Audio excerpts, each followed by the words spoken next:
You are being flung eastward at 1,000 miles per hour right now, and you feel nothing. Now imagine a giant hand nudging that spin just 1% faster. Tiny tweak, huge ripples. So here's our question. What would genuinely change on Earth if it spun 1% faster?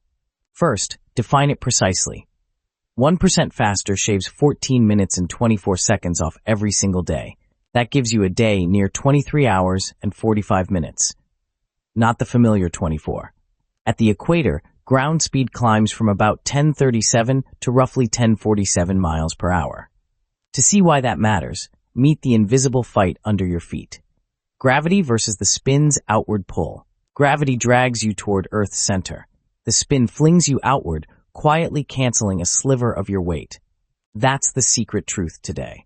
You already weigh a touch less at the equator than at the poles. Speed the spin up, and that outward fling grows stronger. It steals even more of your apparent weight. Here's the catch. That outward force scales with the square of speed, so the effect beats 1%. At the equator, you'd feel measurably lighter, not floating away. Think fractions of a percent, nothing dramatic. But the effect isn't even. It concentrates hard at the equator and fades to zero at the poles. And that uneven shove does more than change your weight. Slowly, it reshapes the entire planet.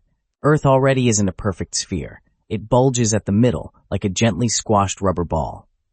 Spin faster, and that bulge grows. The planet's waistline stretches even wider under the stronger fling. To reshape the planet, mass must move. And Earth's most mobile mass is water. Water creeps from the poles toward the equator, quietly piling up around Earth's middle. Result? Rising seas along tropical coasts. Meanwhile, water levels drop near the poles. Low-lying tropical islands would feel it first, the earliest real flooding threat. Now look up. The atmosphere is even lighter, even freer to move than oceans. The air you breathe spins too, dragged along by the very same rotation. Spin faster, and the Coriolis effect strengthens, the force curving all moving air. That curve is why hurricanes rotate, why weather swirls instead of moving straight. Crank up the spin and those storms get tighter, faster, more violently swirling. Winds would blow harder, and they'd get deflected far more sharply across the globe. Jet streams would shift, scrambling the seasonal patterns farmers everywhere quietly depend on. So 1% touched your weight, the coasts, the storms. But there's a subtler cost. Every clock, satellite, and GPS system on Earth is calibrated to a 24-hour day. Shave off 14 minutes? Our entire timekeeping infrastructure would need rewriting. GPS lives on split-second timing. Tiny errors compound into big location mistakes. Now zoom out to life itself, tuned across billions of years to that same rhythm. Your circadian clock, plants' growth cycles, animal migrations, every living rhythm rides on that beat. Shave off 14 minutes, and those inner clocks slip out of sync at first. But here's the twist. 1% is tiny. Most life could adapt over generations. So the honest answer isn't apocalypse. That's exactly what makes 1% so deviously interesting. To see how tame 1% really is, compare it to Earth's wild, dramatic past. Billions of years ago, a day lasted just 6 hours. Earth spun ferociously fast, and the moon has been quietly stealing our spin, slowing Earth milliseconds every century.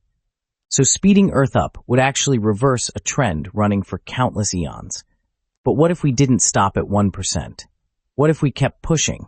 At far higher speeds, the bulge in water migration turned catastrophic, no longer subtle.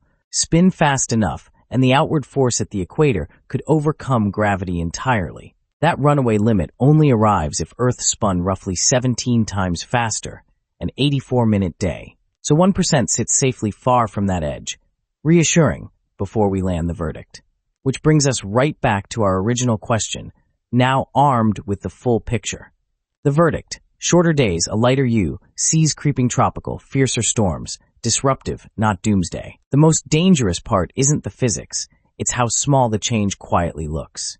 Coastal cities would raise seawalls and pump basements for years. Nobody would blame a shorter day. Every schedule, satellite, and body clock would spend years quietly catching up to that offset. Under that calm surface hides a spinning balance we never even think about. Ever. 1%.